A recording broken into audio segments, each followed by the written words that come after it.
Shalom Aleichem Internet, my name is Rabbi Sandor Gajzinski, and here is the weekly Torah Bite. This week's Torah portion is Parshat Vayechi, and it is the final Torah portion in the entire book of Bereshit, the book of Genesis, which is the first book of the Torah.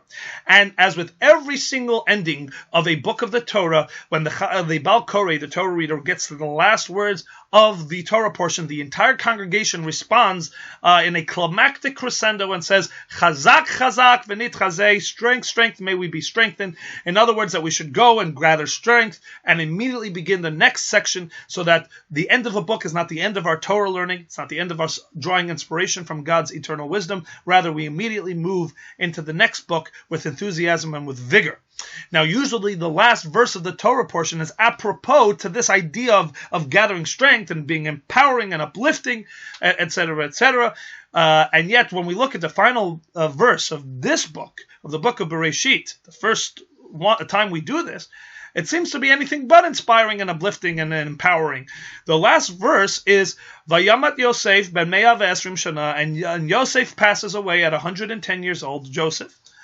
And Vayachantu oto, and they embalm him, Vayisim baron b'Mitzrayim, and they place him in a coffin in Egypt. Or read as the Baal Koreh would do so, Vayisem ba'aron b'Mitzrayim, chazak chazak v'nit chazek, which translated in English is, and he was placed in a coffin in Egypt. Yay! Chazak chazak v'nit chazek. Obviously, there seems to be nothing inspiring by the idea that Yosef dies, that they put him in a coffin, and not only that, he's left in Egypt. He doesn't even get to go back to his homeland, the land of Israel. Why is this an inspiring and uplifting message upon which we say, strength, strength, may we be strengthened, and close out the first book of the Torah? Interestingly enough, this is not the only passing away and burial process that occurs in this week's Torah portion. The Torah portion starts off with Yaakov, Jacob, the father of the 12 tribes, sees that his end is near. He calls his son Yosef to him and makes him swear that when he dies, Yaakov, that he should not be buried in Egypt, but should be immediately taken back to the land of Canaan to be buried alongside his parents, all the other patriarchs and matriarchs, in the burial plot in Hebron. And Yosef complies, and a big section of the Torah portion is devoted to this, in a sense, very royal funeral procession led by many dignitaries, etc., up to the land of Canaan, where Yaakov is buried.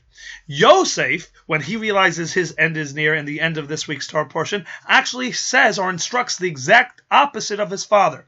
He turns to those that will be executing his last will and testament and says that when I die, I want to be left here, until the point where Pakod Yifkod Elokim Etchem, that God will redeem you after 210 years of slavery, and you will be leaving Egypt, and then V'halitem et atmotai mizeh itchem, then you will take my bones out with you. And right there is the inspiration. We see from here the devotion of leaders to their people, that even after Yosef passes away, he does not see his job in shepherding and being there on behalf of his people as completed and done. Rather, he says, I can still be here for my people, and so therefore I will be, and I will not leave Egypt until my children, the entirety of the Jewish people, get to leave Egypt. The devotion of such a leader. But more importantly, in our day-to-day lives, the message is an important one. All of us have lost somebody, and to a certain degree our sense is that once we've lost them, they are gone. And there's a vast chasm of separation between us and them. Comes this week's Torah portion, comes this last verse in this parsha, and says that death is not the end of a relationship and a bond between a soul and their beloved. That in fact, Yosef understood that as long as he was present in Egypt, then there is what he can do to impact the world around him, the situation that the Jewish people would be in. That in the Jewish people's darkest and most difficult hour, his presence would still be able to bring positive energy and help and inspiration to his children, to his people.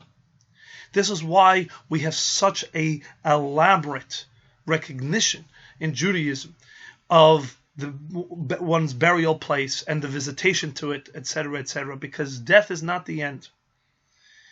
And a soul does not depart and abandon those left behind. It's still a very strong presence, an impactful presence, an inspirational presence. Yosef, as long as he was in Egypt, was helping his children still in Egypt. And when the Jewish people left, then he was able to go with them. And so it informs not only the Jewish perspective on death, but it informs the Jewish perspective on life. Life is about the impact you can have on the world. Life is about what it is that you are doing daily to make the world and those around you better and more positive. And Yosef lived that to the extent that even after he passed away, his impact continued to reverberate and continues to reverberate. And so it is incumbent upon us to draw the message, to learn from Yosef, to learn about being committed and devoted, to think not only in terms of the years that I have in this world, but to think about my impact beyond the years that I have in this world, to also connect with all those that have passed on, to visit their gravesite, to understand that there is a bond that is forever there between those that have passed on and those that are still here. And that it is up to us to maintain this relationship and to, again, do what we can so that the impact of one that has passed on continues to reverberate.